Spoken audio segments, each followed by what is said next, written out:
makanya kita sesalkan dan kita prihatin. Begitu ada seorang kepala daerah, gubernur di wilayahnya, saudara, menjadikan vasektomi sebagai syarat terima bansos. Jadi disampaikan masyarakat di Jawa Barat, kalau mau terima bansos harus vasektomi. Enggak vasektomi, enggak dapat bansos. Saudara, ini jadi problem. Satu, berarti yang bersangkutan melawan fatwa MUI. Yang kedua, saudara, mayoritas penduduk Jawa Barat itu orang Islam yang ikut fatwa ulama yang mereka diharamkan untuk melakukan vasektomi. Saudara, tahu-tahu sekarang kalau mau dapat bansos harus vasektomi. Ini pemaksaan. Dan kalimatnya kasar, kalau miskin jangan punya anak. Innalillahi wa inna ilaihi raji'un. Mungkin bicara tentang gubernur Jawa Barat, kalau diperhatikan ada upaya-upaya membuat perubahan menjadi lebih baik. Dari sisi ini tentunya kita harus dukung, bukan gubernurnya si A, si B, si C. Kepada semua pemimpin, hendaknya kita punya cara pandang yang sehat. Baik itu saya dukung atau tidak saya dukung.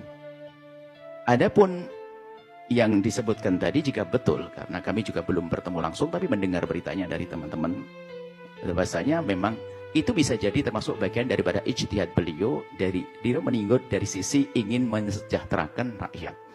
Maka perlu kita sanjung dong tentang sisi ini. Adapun sisi kesalahan yang lainnya, dan memang bukan malaikat. Dan kami yakin kalau orang ingin membuat kebaikan, perubahan yang sesungguhnya akan mudah untuk diingatkan.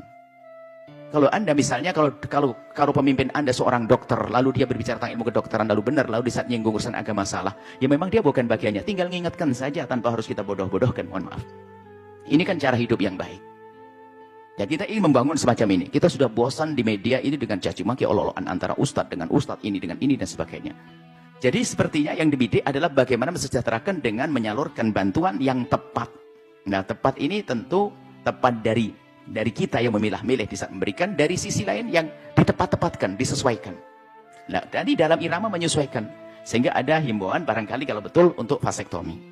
Apakah boleh demikian ini? Tujuannya benar, kalau salah caranya tinggal kita benarkan seperti apa nantinya, gitu saja. Jadi jangan sampai terjadi polemik panjang lalu caci maki, kita tidak merindu untuk itu semuanya.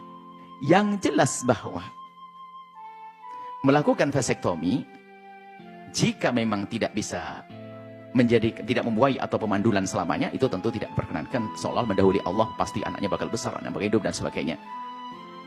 Kalau ternyata masih ada bisa kembali, itu pun juga proses berat, biaya juga, itu kan juga mengeluarkan uang lagi dan sebagainya. Maka alangkah mudahnya jika diberi edukasi untuk mengatur kehamilan dengan cara selain itu, yang ulama tidak berbeda pendapat, ulama tidak menyalahkannya, dan insya